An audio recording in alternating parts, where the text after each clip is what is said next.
À Jérusalem avec ces images, regardez, impressionnantes, on n'aura jamais vu autant d'ordures dans les rues de la capitale. Et pour cause, ça fait déjà 3 jours que les services municipaux sont en grève. Plus dramatique encore, les portes des crèches et des écoles maternelles sont restées closes, sans avis préalable.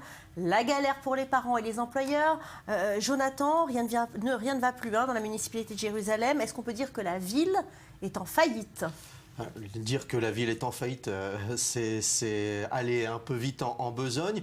En France, on a l'habitude de voir les grèves initiées par les syndicats ou les salariés. Ici en Israël, ce sont les représentants de l'État qui se mettent en arrêt de travail volontaire. Et là, à Jérusalem, c'est la mairie qui a donc décidé d'entamer depuis dimanche une grève générale de tous ses services, y compris depuis donc ce matin, toutes les crèches, et ce contre l'avis du tribunal du travail à Jérusalem. Raison de cette grève, le conflit qui oppose la mairie de Jérusalem au bureau du Trésor et par extension entre le maire de la capitale, Nir Barkat, et le ministre des Finances, Moshe Kahlon.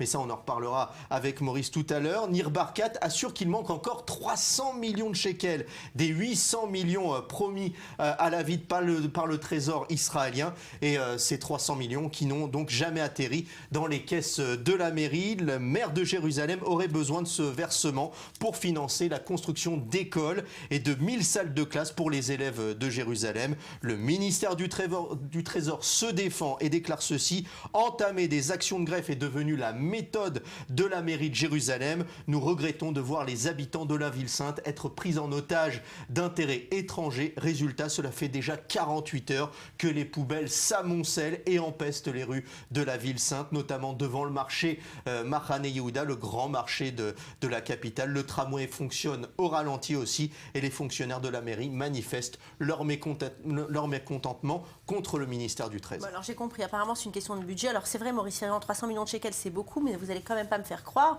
que c'est pour ça que la population souffre à Jérusalem. Non, la population souffre à Jérusalem, pas pour ces 300 millions de shekels. C'est vrai que ça aurait permis de construire quelques classes supplémentaires, mais elle souffre parce que finalement, elle voit le maire de la capitale qui prend lui-même un mégaphone devant la municipalité pour appeler ses employés à la grève. Vous imaginez un peu le cas de figure. Donc en fait, le nœud de ce conflit, c'est l'avenir de Nir Barkat au sein du parti de droite, le parti Likoud, parce que Nir Barkat a l'intention maintenant, après avoir pris la mairie de Jérusalem, de faire carrière au sein du Likoud, et il se voit très bien un des dauphins, un des successeurs de Benjamin Netanyahou. Donc pour lui, l'ennemi aujourd'hui, c'est Kahlon qui se trouve dans le camp opposé à Benjamin Netanyahou, c'est-à-dire dans le parti Kulanou, un transfuge du Likoud, mais Barkat a bien l'intention de marquer son territoire politique et de dire, regardez,